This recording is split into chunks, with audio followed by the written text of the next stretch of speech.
Не позволявайте да ви унижават.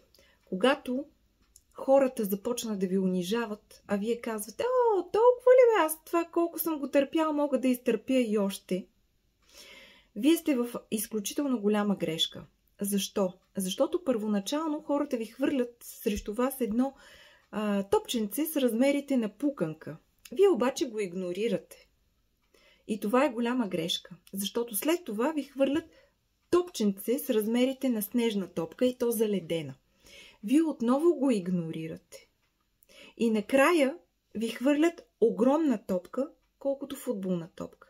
И ако вие отново го игнорирате, накрая ще ви хвърлят нещо с размерите на лавина, което ще стане достатъчно голямо и то толкова, колкото да ви убие самите вас.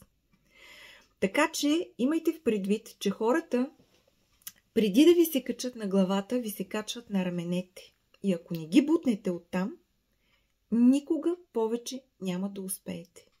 Затова, скъпи приятели, не позволявайте да ви унижават.